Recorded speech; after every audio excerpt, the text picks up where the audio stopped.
मङ्गलभवनयमङ्गलहारी द्रवौ दशरथ यजिर बिहारी।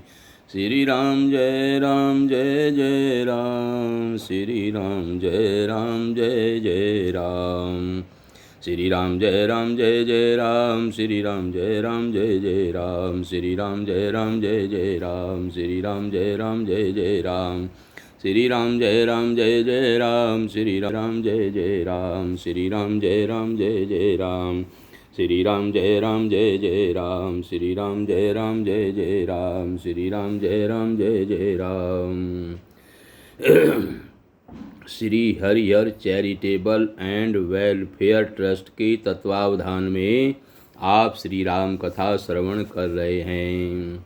आपने श्रवण किया था कि किस प्रकार से भरत जी रामचंद्र जी के पास रामचंद्र जी को वापस लेने के लिए आए हैं और किस प्रकार से वार्ता चल रही हैं, आप ये श्रवण कर रहे हैं। इसके बाद में यही विधि सकल मनोरथ करही, बचन सप्रेम सुनत मन हरही, सिय मातु तेहि समय पठाई, दासी देखी सुअवसरु आई, सावकाश सुनि सब सिय सासु, आयहु जनक राज रनिवासु, कौसल्या सादर सन्मानी, आसन दिए समय अस आनी, सिरु सनेहु सकल दुहु ओरा, द्रवहि देखि सुनि कुलिस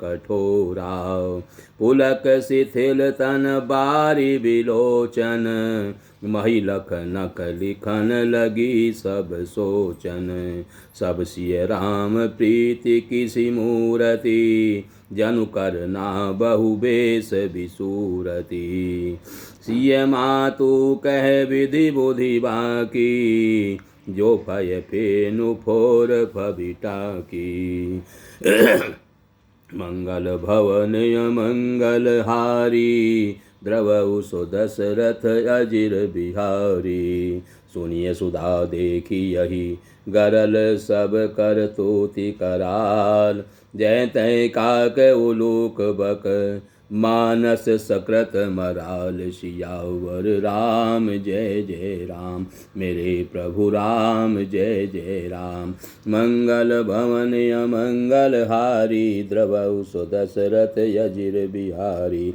श्री राम जय राम जय जय राम, श्री राम जय राम जय जय राम, श्री राम जय राम जय जय राम, श्री राम जय राम जय जय राम। जब देखा कि जनक जी भी आए हुए हैं तो इस प्रकार से सब मनोरथ कर रहे हैं, उनके प्रेम युक्त वचन सुनते ही सुनने वालों के मनों को हर लेते हैं। उसी समय सीता जी की माता सुनैना जी की भेजी हुई दासियां कौशल्या जी आदि के मिलने का सुंदर अवसर देख करके आई। उनसे यह सुनकर कि सीता जी सब सासवें इस समय फुर्सत में हैं, सीता जी की सब सासवें इस समय फुर्सत में हैं, जनक राज का निवास उनसे मिलने के लिए आया। कौशल्या जी ने आदर पूर्वक उनका सम्मान किया और समयोचित आसन ला कर के दिए। दोनों ओर सबके शील और प्रेम को देख करके और सुन करके कठोर वज्र भी पिघल जाते हैं। शरीर पुलकित और शिथिल है और नेत्रों में शोक और प्रेम के आंसू हैं। सब अपने पैरों के नखों से जमीन कुरेदने लगे और सोचने लगी, सभी श्री सीता जी के प्रेम की मूर्ति सी हैं, मानो स्वयं करुणा ही बहुत से वेश यानी रूप धारण करके विसुर रही हो, दुख प्रकट कर रही हो।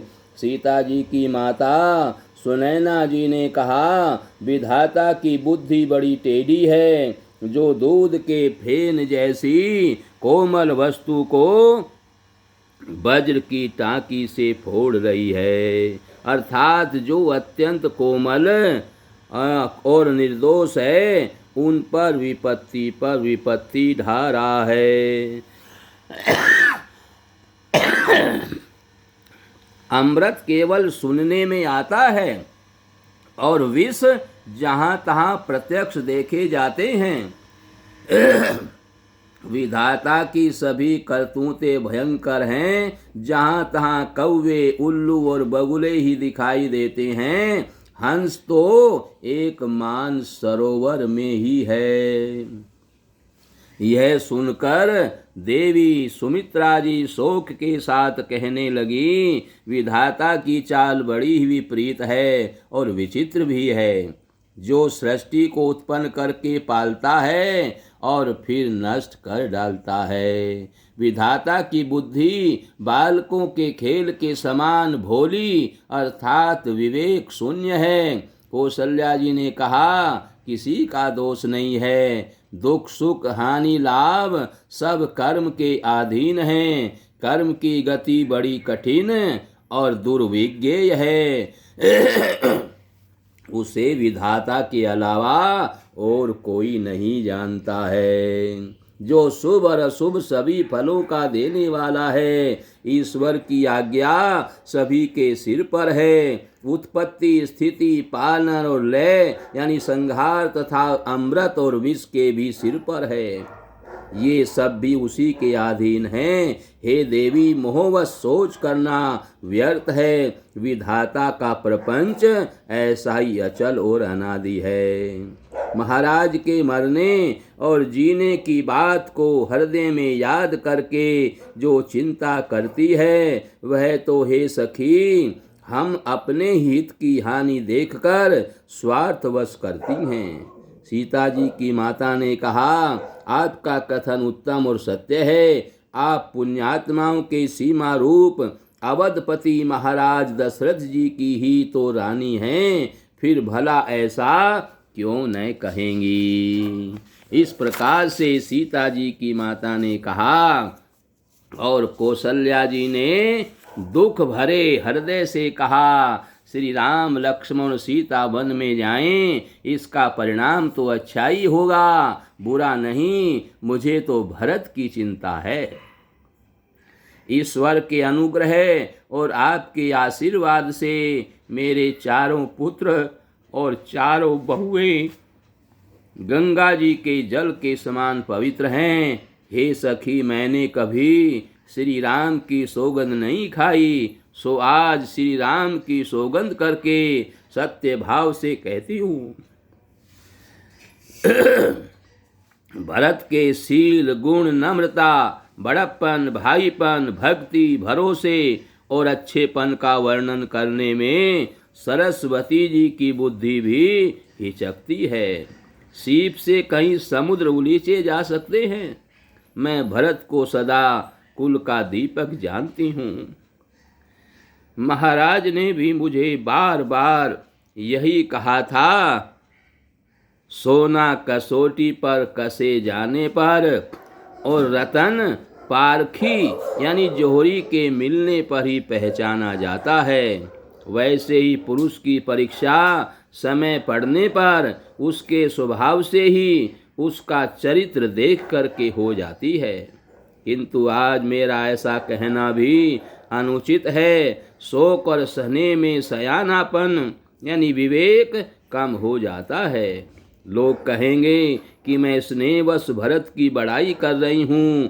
कौशल्या जी की गंगा जी के समान पवित्र करने वाली वाणी सुनकर सब रानियां स्नेह के मारे विकल हो उठी। कौशल्या जी ने फिर धीरज धर करके कहा, हे देवी मिथिलेश्वरी सुनिए, ज्ञान के भंडार श्री जनक जी की प्रिया आपको कौन उपदेश दे सकता है। हे रानी, मौका पाकर आप राजा को अपनी ओर से जहाँ तक हो सके समझाकर कहिएगा कि लक्ष्मण को घर रख लिया जाए और भरत वन को जाएं। यदि यह राय राजा के मन में ठीक जच जाए तो भली भांति खूब विचार करके ऐसा यत्न करें। मुझे भरत का अत्यधिक सोच है। भरत के मन में गूढ़ प्रेम है, उनके घर रहने में मुझे भलाई नहीं जान पड़ती। यह डर लगता है कि कहीं उनके प्राणों को कोई भय न हो जाए। कौशल्या जी का स्वभाव देखकर और उनकी सरल और उत्तम वाणी को सुनकर सब रानियां करुण रस में निमग्न हो गई। आकाश से पुष्प वर्षा की झड़ी लग गई और धन्य धन्य की ध्वनि होने लगी। सिद्ध योगी और मुनि स्नेह से शिथिल हो गए। सारा रनिवास देखकर थकित रह गया, निस्तब्ध रह गया। तब सुमित्रा जी ने धीरज धर के कहा कि हे देवी, 2 घड़ी रात बीत गई है। यह सुनकर श्री राम जी की माता कौशल्या जी प्रेम पूर्वक उठी और प्रेम सहित सद्भाव से बोली, अब आप शीघ्र डेरे को पधारिए। हमारे तो अब ईश्वर ही गति है अथवा मिथिलेश्वर जनक जी ही सहायक हैं। कौशल्या जी के प्रेम को देखकर और उनके विनम्र वचनों को सुनकर जनक जी की प्रिय पत्नी ने उनके पवित्र चरण पकड़ लिए और कहा कि हे देवी, आप राजा दशरथ जी की रानी और श्री राम जी की माता हैं। आपकी ऐसी नम्रता उचित ही है। आप जो कह रहे हैं ये बड़ा ही सुंदर आपने कहा है। प्रभु अपने नीच जनों को भी आदर करते हैं। अग्नि धुएं को और पर्वत घास को तृण को अपने सिर पर धारण करते हैं। हमारे राजा तो कर्म मन और वाणी से आपके सेवक हैं और सदा सहायक तो श्री महादेव पार्वती जी ही हैं। आपका सहायक होने योग्य जगत में कौन है। दीपक सूर्य की सहायता करने जाकर कहीं शोभा पा सकता है। श्री रामचंद्र जी वन में जाकर देवताओं का कार्य करके अवधपुरी में अचल राज्य करेंगे। देवता, नाग और मनुष्य सब श्री रामचंद्र जी की भुजाओं के बल पर अपने अपने स्थानों यानी लोकों में सुख पूर्वक बसेंगे। यह सब याज्ञवल्क्य मुनि ने पहले से ही कह रखा है। हे देवी, मुनि का कथन झूठा नहीं हो सकता। ऐसा कहकर बड़े प्रेम से पैरों पड़कर सीता जी को साथ भेजने के लिए विनती करके और सुंदर आज्ञा पाकर तब सीता जी समेत सीता जी की माता डेरे को चली। जनक जानकी जी अपने प्यारे कुटुंबियों से जो जिस जोश योग्य था उससे उसी प्रकार मिली और जानकी जी को तपस्विनी के भेष में देखकर सभी शोक से अत्यंत व्याकुल हो गए। जनक जी श्री राम जी के गुरु वशिष्ठ जी की आज्ञा पाकर डेरे को चले और आकर उन्होंने सीता जी को देखा। जनक जी ने अपने पवित्र प्रेम और प्राणों की पाहुनी जानकी जी को हृदय से लगा लिया। उनके हृदय में वात्सल्य प्रेम का समुद्र उमड़ पड़ा। राजा का मन मानो प्रयाग हो गया और उस समुद्र के अंदर उन्होंने आदि शक्ति सीता जी के अलौकिक स्नेह रूपी अक्षय वट को बढ़ते हुए देखा। उस सीता जी के प्रेम रूपी वट पर श्री राम जी का प्रेम रूपी बालक बाल रूपधारी भगवान सुशोभित हो रहा है। जनक जी का ज्ञान रूपी चिरंजीवी मार्कंडेय मुनि व्याकुल होकर डूबते डूबते मानो उस श्री राम प्रेम रूपी बालक का सहारा पाकर बच गया।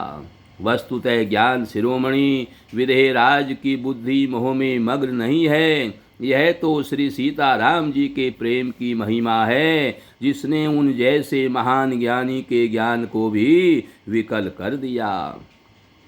पिता माता के प्रेम के मारे सीता जी ऐसी विकल हो गई कि अपने को संभाल ना सकी, परंतु परम धैर्यवती पृथ्वी की कन्या सीता जी ने समय और सुंदर धर्म का विचार करके धैर्य धारण किया। सीता जी को तपस्विनी वेश में देख करके जनक जी को विशेष प्रेम और संतोष हुआ। उन्होंने कहा, बेटी तूने दोनों कुल पवित्र कर दिए, तेरे निर्मल यश से सारा जगत उज्जवल हो रहा है, ऐसा सब कोई कहते हैं। तेरी कीर्ति रूपी नदी देव नदी गंगा जी को भी जीतकर, जो एक ही ब्रह्मांड में बहती है, करोड़ों ब्रह्मांडों में बह चली है। गंगा जी ने तो पृथ्वी पर 3 ही स्थानों हरिद्वार, प्रयागराज और गंगा सागर को बड़ा तीर्थ बनाया है।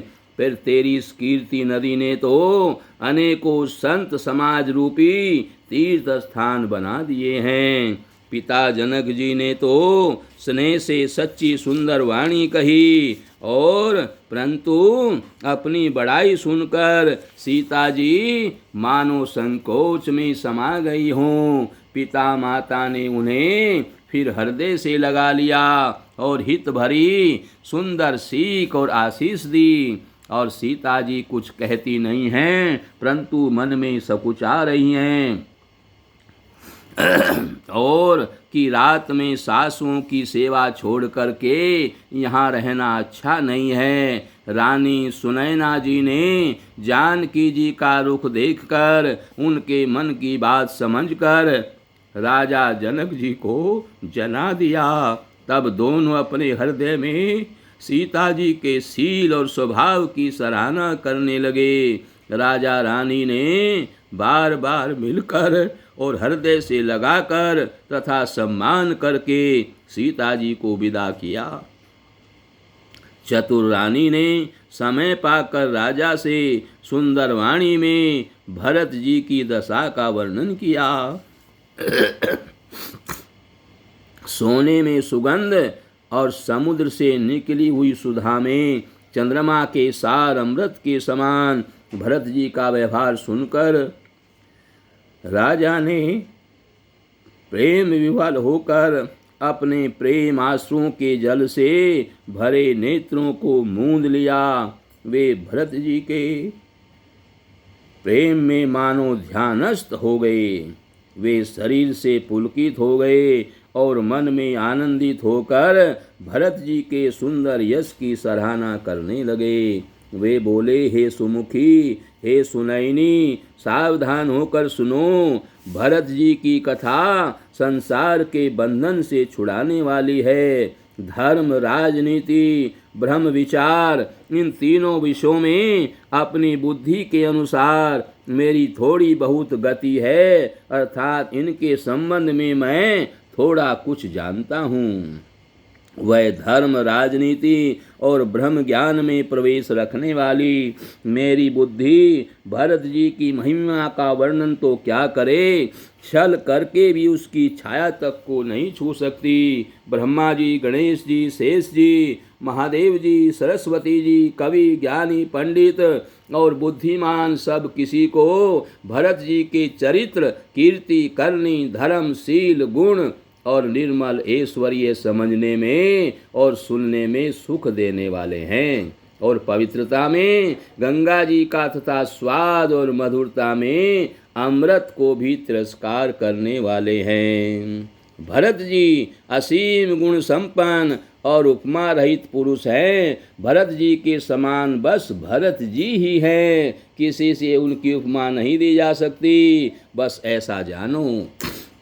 और सुमेरु पर्वत को क्या शेर के बराबर कह सकते हैं, इसलिए उन्हें किसी पुरुष के साथ उपमा देने में कवि समाज की बुद्धि भी सकुचा गई। हे श्रेष्ठ वर्ण वाली, भरत जी की महिमा का वर्णन करना सभी के लिए वैसे ही अगम है जैसे जल रहित पृथ्वी पर मछली का चलना। हे रानी सुनो, भरत जी की अपरिमित महिमा को एक श्री रामचंद्र जी ही जानते हैं, किंतु वे भी उसका वर्णन नहीं कर सकते। इस प्रकार प्रेम पूर्वक भरत जी के प्रभाव का वर्णन करके फिर पत्नी के मन की रुचि जानकर राजा ने कहा, लक्ष्मण जी लौट जाएं और भरत जी वन को जाएं, इसमें सभी का भला है और यही सबके मन में है। परंतु हे देवी, भरत जी और श्री रामचंद्र जी का प्रेम और एक दूसरे पर विश्वास बुद्धि और विचार की सीमा में नहीं आ सकता। यद्यपि श्री रामचंद्र जी समता की सीमा है, तथापि भरत जी प्रेम और ममता की सीमा है। श्री रामचंद्र जी के प्रति अनन्य प्रेम को छोड़कर भरत जी ने समस्त परमार्थ, स्वार्थ और सुखों और अपने स्वप्न में भी मन से भी नहीं ताका है। श्री रामचंद्र जी के चरणों का प्रेम ही उनका समाधान है और वही सिद्धि है। मुझे तो भरत जी का बस यही एकमात्र सिद्धांत जान पड़ता है।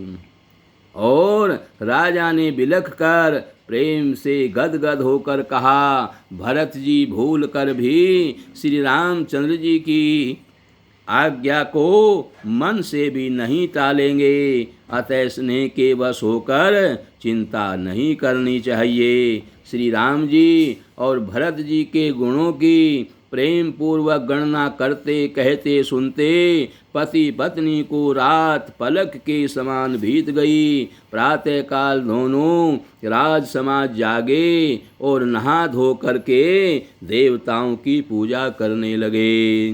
श्री रघुनाथ जी स्नान करके गुरु वशिष्ठ जी के पास में गए और चरणों की वंदना करके उनका रुख पा करके बोले, हे नाथ, भरत अवधपुरवासी तथा माताएं सब शोक से व्याकुल और वनवास से दुखी हैं।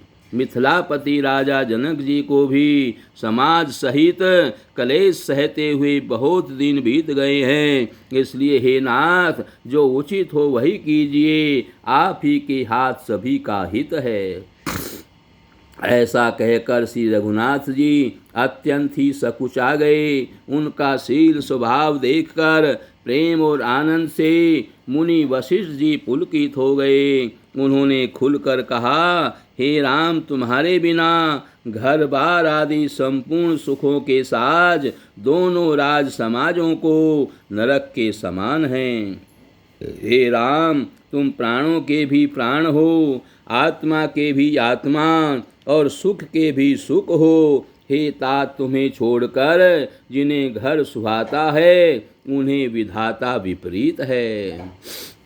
जहाँ श्री राम के चरण कमलों में प्रेम नहीं है, वह सुख कर्म और धर्म जल जाए। जिसमें श्री राम प्रेम की प्रधानता नहीं है, वह योग कुयोग है और वह ज्ञान अज्ञान है। तुम्हारे बिना ही सब दुखी हैं और जो सुखी हैं वे तुमसे सुखी हैं। जिस किसी के जी में जो कुछ है तुम सब जानते हो और आपकी आज्ञा सभी के सिर पर है। कृपालु, आपको सभी की स्थिति अच्छी तरह मालूम है, अतः आप आश्रम को पधारिए। इतना कह मुनिराज स्नेह से शिथिल हो गए।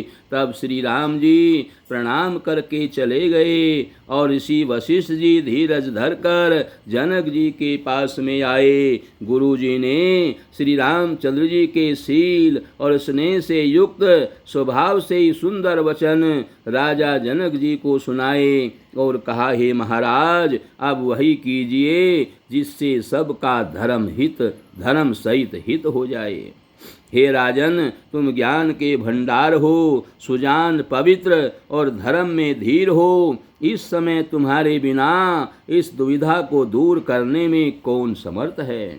मुनि वशिष्ठ जी के सुंदर वचन सुनकर जनक जी प्रेम में मग्न हो गए। उनकी दशा देखकर ज्ञान और वैराग्य को भी वैराग्य हो गया, अर्थात उनके ज्ञान वैराग्य छूट से गए। वे प्रेम से शिथिल हो गए और मन में विचार करने लगे कि हम यहाँ आए, यह अच्छा नहीं किया। इस प्रकार से सभी प्रेम में मग्न हैं, प्रेम से शिथिल हो रहे हैं और अनेक प्रकार के आपस में वार्तालाप कर रहे हैं।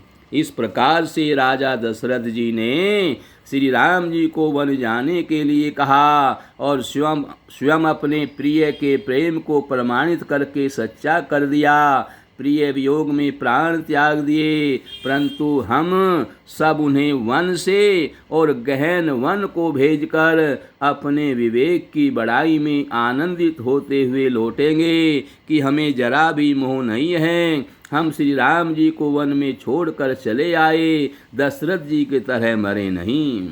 तपस्वी मुनि और ब्राह्मण यह सब सुन और देखकर प्रेमवश बहुत ही व्याकुल हो गए। समय का विचार करके राजा जनक जी धीरज धरकर समाज सहित भरत जी के पास में चले। भरत जी ने आकर उन्हें आगे होकर लिया, यानी सामने आकर उनका स्वागत किया और समयानुकूल अच्छे आसन दिए। तिरहुतराज जनक जी कहने लगे, हे भरत, तुमको श्री राम जी का स्वभाव मालूम ही है। श्री रामचंद्र जी सत्यवर्ती और धर्मपरायण हैं। उनका शील और स्नेह रखने वाले हैं। वो सबका ही शील रखते हैं, इसलिए वे संकोच व संकट सह रहे हैं। अब तुम जो आज्ञा दो वह उनसे कही जाए। भरत जी यह सुनकर पुलकित शरीर हो, नेत्रों में जल भरकर बड़ा भारी धीरज धरकर बोले, हे प्रभु, आप हमारे पिता के समान प्रिय और पूज्य हैं और कुलगुरु श्री वशिष्ठ जी के समान हितैषी तो माता पिता भी नहीं हैं। विश्वामित्र जी आदि मुनियों और मंत्रियों का समाज है और आज के दिन ज्ञान के समुद्र आप भी उपस्थित हैं। हे स्वामी, मुझे अपना बच्चा, सेवक और आज्ञा अनुसार चलने वाला समझ करके शिक्षा दीजिए।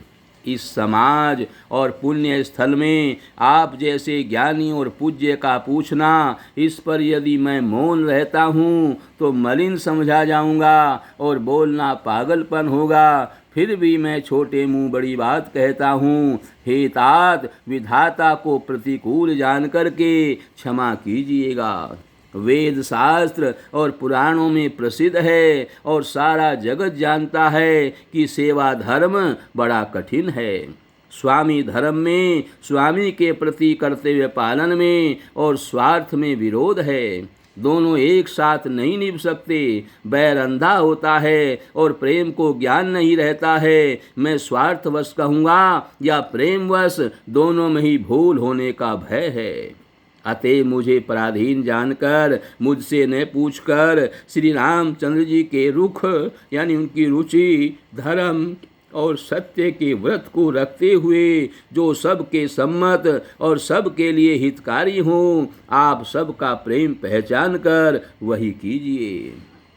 भरत जी के वचन सुनकर और उनका स्वभाव देखकर समाज सहित राजा जनक उनकी सराहना करने लगे। भरत जी के वचन सुगम और अगम, सुंदर, कोमल और कठोर हैं। उनमें अक्षर थोड़े हैं, परंतु अर्थ अत्यंत अपार भरा हुआ है। जैसे मुख का प्रतिबिंब दर्पण में दिखता है और दर्पण अपने हाथ में है, फिर भी वह मुख का प्रतिबिंब पकड़ा नहीं जाता, इसी प्रकार भरत जी की यह अद्भुत वाणी भी पकड़ में नहीं आती। शब्दों से उसका आशय समझने में नहीं आता, किसी से कुछ उत्तर देते नहीं बनता। तब राजा जनक जी, भरत जी और मुनि वशिष्ठ जी समाज के साथ वहाँ गए, जहाँ देवता रूपी समुद्र के कुमुदों के खिलाने वाले, सुख देने वाले चंद्रमा अर्थात श्री रामचंद्र जी विराजमान थे।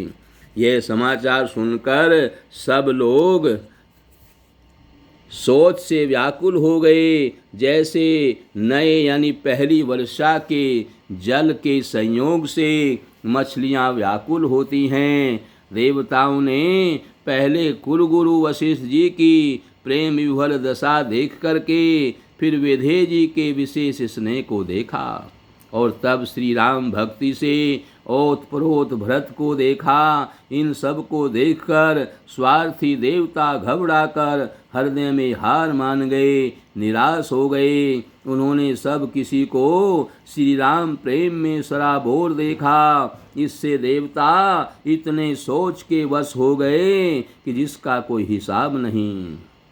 देवराज इंद्र सोच में भर करके कहने लगे कि श्री रामचंद्र जी तो स्नेह और संकोच के वश में हैं, इसलिए सब लोग मिलकर कुछ परपंच रचो, कुछ माया रचो, नहीं तो काम बिगड़ा ही समझो। देवताओं ने सरस्वती का स्मरण किया, उनकी सराहना स्तुति की और कहा कि हे देवी, देवता आपके शरणागत हैं, उनकी रक्षा कीजिए। अपनी माया रचकर भरत जी की बुद्धि को फेर दीजिए और छल की छाया करके देवताओं के कुल का पालन कीजिए, देवताओं के कुल की रक्षा कीजिए। देवताओं की विनती सुनकर और देवताओं को स्वार्थ के वश होने से मूर्ख जानकर बुद्धिमती सरस्वती जी बोली, मुझसे कह रहे हो कि भरत जी की मति पलट दो, 1000 नेत्रों से भी तुमको सुमेरु नहीं सूझ पड़ता। ब्रह्मा विष्णु और महेश की माया बड़ी प्रबल है, किंतु वह भी भरत जी की बुद्धि की ओर ताक नहीं सकती। उस बुद्धि को तुम मुझसे कह रहे हो कि भोली कर दो, भुलावे में डाल दो। अरे चांदनी कहीं प्रचंड किरणों वाले सूर्य को चुरा सकती है। भरत जी के हृदय में श्री सीताराम जी निवास करते हैं। जहाँ सूर्य का प्रकाश है वहाँ कहीं अंधेरा रह सकता है। ऐसा कहकर सरस्वती जी ब्रह्मलोक को चली गई। देवता ऐसे व्याकुल हुए जैसे रात्रि में चकवा व्याकुल होता है। मलिन मन वाले स्वार्थी देवताओं ने बुरी सलाह करके बुरा ठाट यानी षड्यंत्र रचा। प्रबल माया जाल रचकर भय, भ्रम, अप्रीति और उच्चाटन फैला दिया।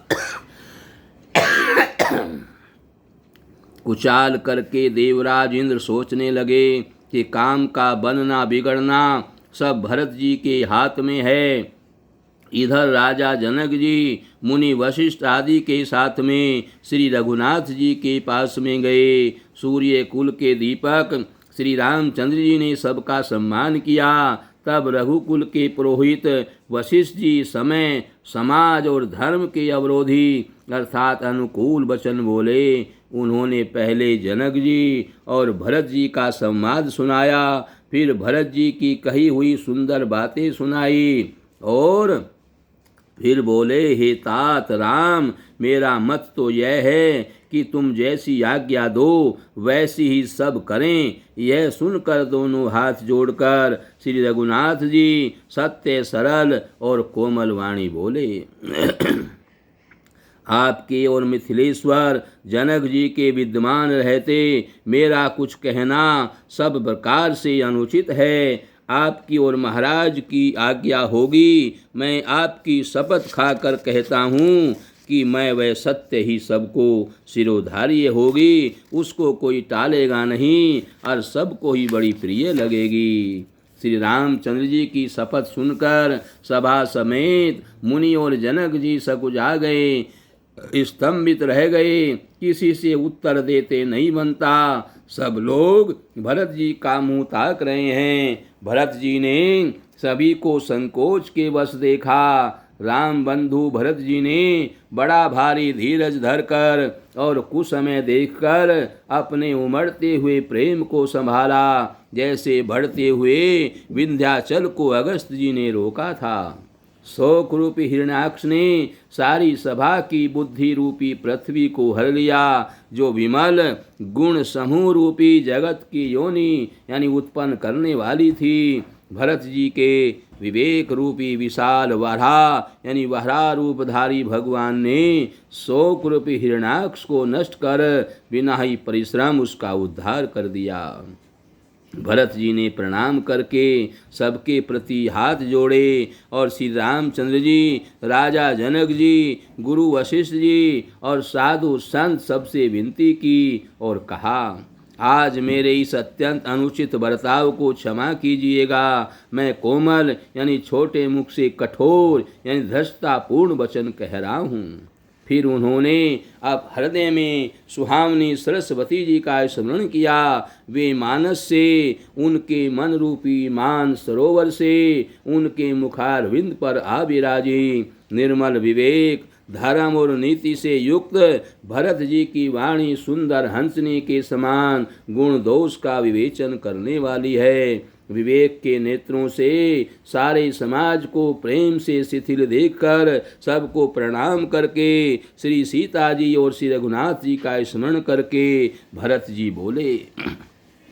भरत जी ने कहा, हे प्रभु, आप पिता माता सुहृद मित्र गुरु स्वामी पूज्य हितैषी और अंतर्यामी हैं। सरल हृदय श्रेष्ठ मालिक, शील के भंडार, शरणागत की रक्षा करने वाले और सर्वज्ञ सुजान हैं।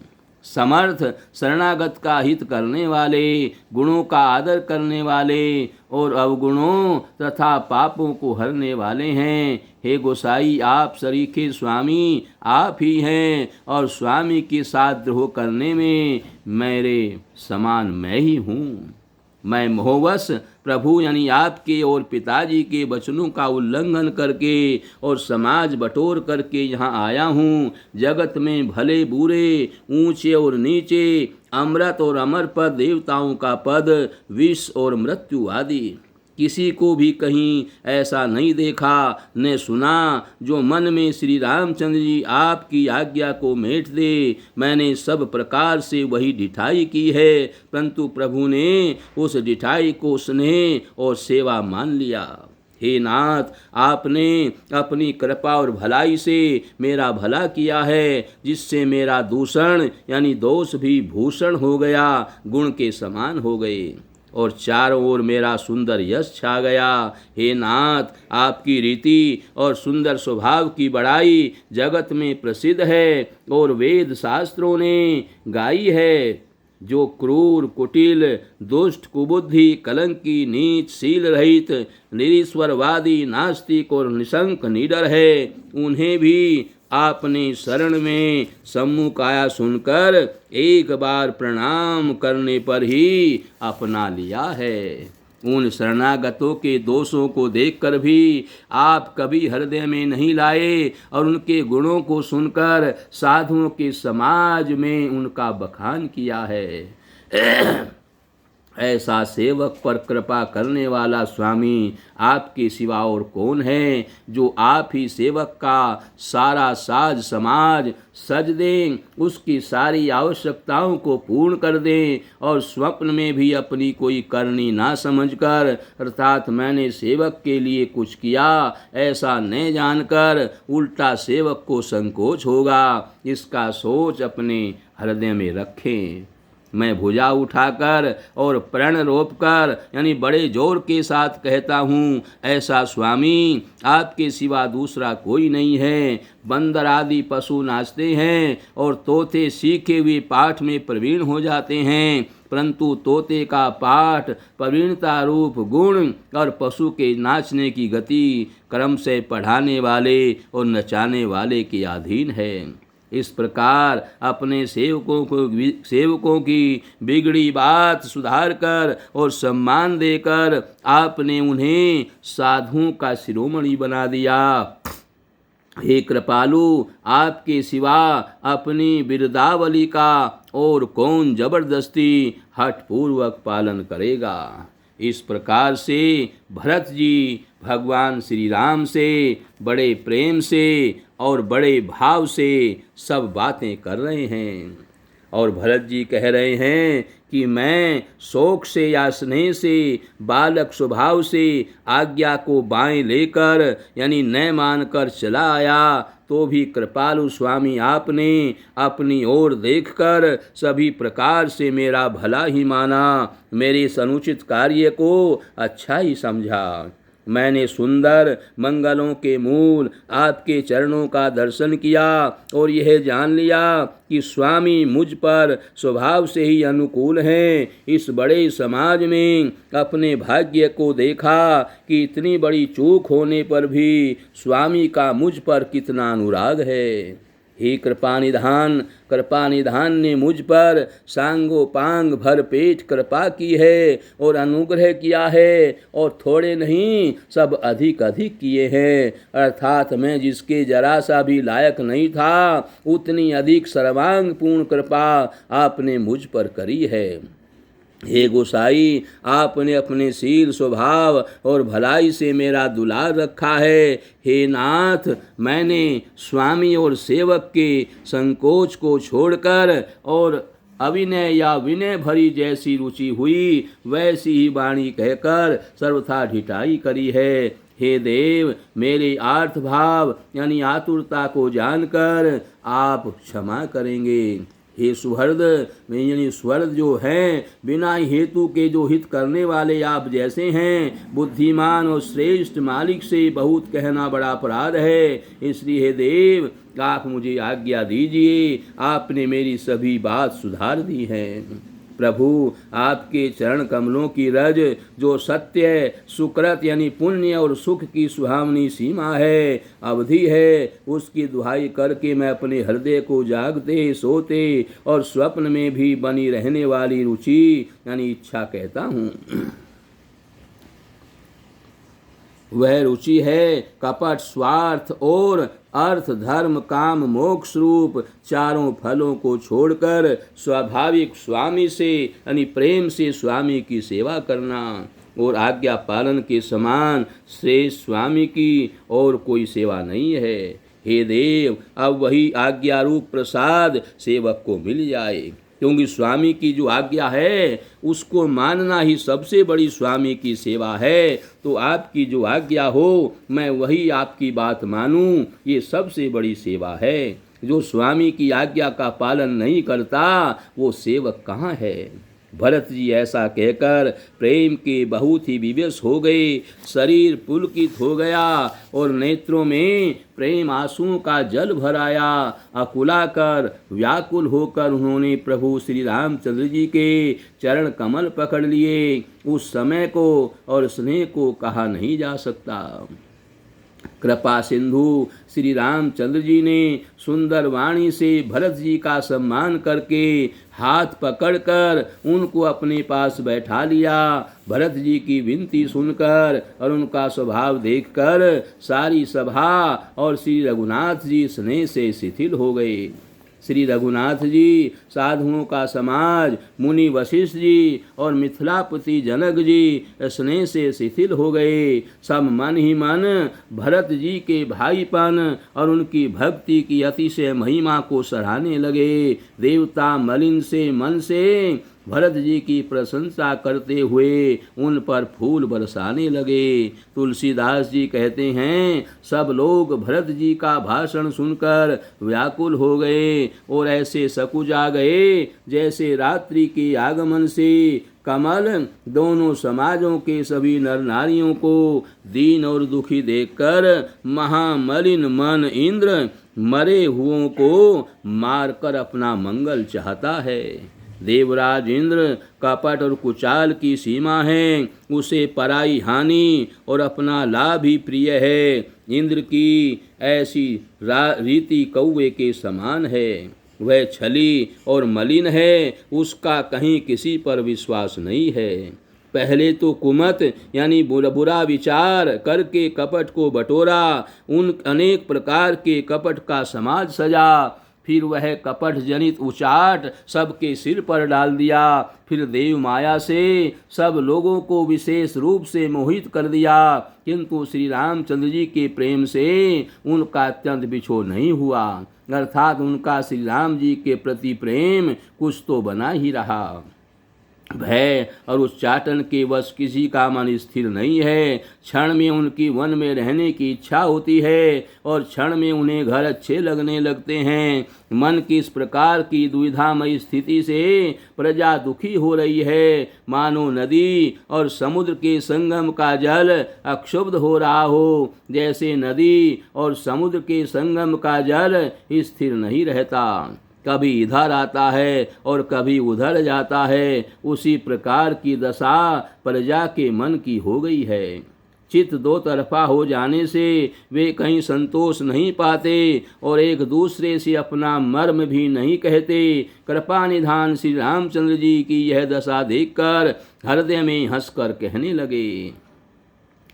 कृपा निधान श्री रामचंद्र जी यह दशा देख करके हृदय में हंसकर कहने लगे, कुत्ता, इंद्र और नवयुवक यानी कामी पुरुष एक सरीखे एक ही स्वभाव के हैं। पाणिनीय व्याकरण के अनुसार स्वन, युवन और मघवन शब्दों के रूप भी एक सरीखे होते हैं। भरत जी, जनक जी, मुनिजन, मंत्री और ज्ञानी साधु संतों को छोड़कर उन सभी पर जिस मनुष्य को जिस योग, जिस प्रकृति और जिस स्थिति का पाया, उस पर वैसे ही देव माया लग गई। कृपा सिंधु श्री रामचंद्र जी ने लोगों को अपने स्नेह और देवराज इंद्र के भारी छल से दुखी देखा। सभा, राजा जनक, गुरु, ब्राह्मण और मंत्री आदि सभी की बुद्धि को भरत जी की भक्ति ने कील दिया। सब लोग चित्र लिखे से श्री रामचंद्र जी की ओर देख रहे हैं और सकुचाते हुए सिखाए हुए से वचन बोलते हैं। भरत जी की प्रीति, नम्रता, विनय और बड़ाई सुनने में सुख देने वाली है, पर उसके वर्णन करने में कठिनता है। जिनकी भक्ति का लवलेश देखकर मुनिगण और मिथिलेश्वर जनक जी प्रेम में मग्न हो गए, उन भरत जी की महिमा तुलसीदास जी कैसे कहें। उनकी भक्ति और सुंदर भाव से कवि के हृदय में सुबुद्धि हुलस रही है, विकसित हो रही है। परंतु वह बुद्धि अपने को छोटी और भरत जी की महिमा को बड़ी जानकर कवि परंपरा की मर्यादा को मानकर सकुचा गई। उसका वर्णन करने का साहस नहीं रह सकी। उसकी गुणों में रुचि तो बहुत है, पर उन्हें कह नहीं सकती। बुद्धि की गति बालक के बचनों की तरह हो गई, अर्थात वह कुंठित हो गई। भरत जी का निर्मल यश निर्मल चंद्रमा है और कवि की बुद्धि चकोरी है, जो भक्तों के हृदय रूपी निर्मल आकाश में उस चंद्रमा का उदित देखकर उसकी ओर टकटकी लगाए देखती ही रह गई। तब उसका वर्णन कौन कर सकता है। भरत जी के स्वभाव का वर्णन वेदों के लिए भी सुगम नहीं है। अतः मेरी तुच्छ बुद्धि की चंचलता को कवि लोग क्षमा करें। भरत जी के सद्भाव को कहते सुनते कौन मनुष्य श्री सीता राम जी के चरणों में अनुरक्त न हो जाएगा।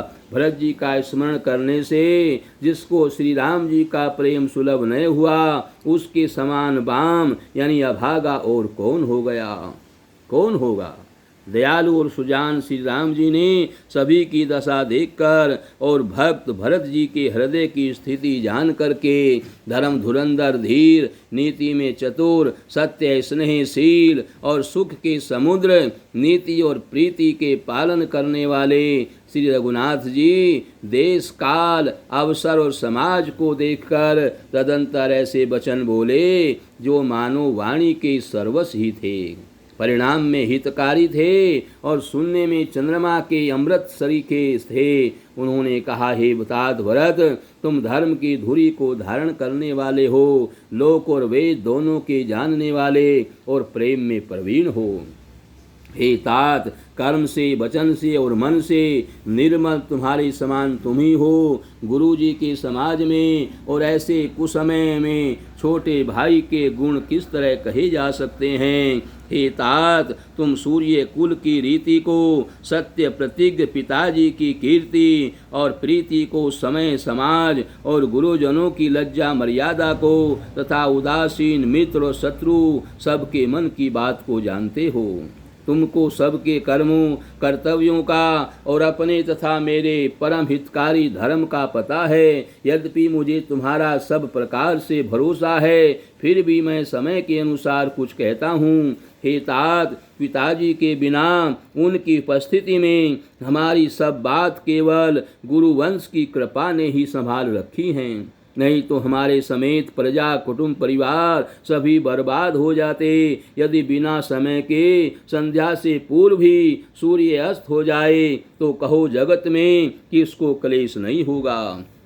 हे तात, उसी प्रकार उत्पात विधाता ने यह पिता की असामयिक मृत्यु किया है, पर मुनि महाराज ने तथा मिथिलेश्वर ने सबको बचा लिया है। राज्य का सब कार्य, लज्जा प्रतिष्ठा धर्म पृथ्वी धन घर, इन सभी का पालन रक्षण गुरुजी का प्रभाव सामर्थ्य करेगा और परिणाम शुभ होगा। गुरुजी का प्रसाद अनुग्रही घर में और वन में समाज सहित तुम्हारा और हमारा रक्षक है। माता पिता गुरु और स्वामी की आज्ञा का पालन समस्त धर्म रूपी पृथ्वी को धारण करने में शेष जी के समान है। हे तात, तुम वही करो और मुझसे भी कराओ तथा सूर्य कुल के रक्षक बनो। साधक के लिए यह एक ही आज्ञा पालन रूपी साधना संपूर्ण सिद्धियों की देने वाली कीर्तिमयी सदगतिमयी और ऐश्वर्यमयी त्रिवेणी है। इसे विचार कर भारी संकट सहकर भी प्रजा और परिवार को सुखी करो। और हे भाई, मेरी विपत्ति सभी ने बांट ली है, परंतु हमको तो अवधि यानी 14 वर्ष तक बड़ी कठिनाई है, सबसे अधिक दुख है। तुमको कोमल जानकर भी मैं कठोर यानी वियोग की बात कर रहा हूँ। हे तात, बुरे समय में मेरे लिए यह कोई अनुचित बात नहीं है। कुठोर यानी कुअवसर में श्रेष्ठ भाई ही सहायक होते हैं। वज्र के आघात भी हाथ से ही रोके जाते हैं। सेवक हाथ पैर और नेत्रों के समान और स्वामी मुख के समान होना चाहिए। तुलसीदास जी कहते हैं कि सेवक स्वामी की ऐसी प्रीति को रीति सुनकर सुकवि उसकी सराहना करते हैं। श्री रघुनाथ जी की वाणी सुनकर जो मानो प्रेम रूपी समुद्र के मंथन से निकले हुए अमृत में सनी हुई सारा समाज शिथिल हो गया, सबको प्रेम समाधि लग गई। यह दशा देखकर सरस्वती ने चुप्पी साध ली। भरत जी का परम संतोष हुआ। भरत जी को परम संतोष हुआ। स्वामी के सम्मुख अनुकूल होते ही उनके दुख और दोषों ने मुंह मोड़ लिया। वे छोड़ करके भाग गए। उनका मुख प्रसन्न हो गया और मन का विषाद मिट गया, मानो गूंगे पर सरस्वती की कृपा हो गई हो।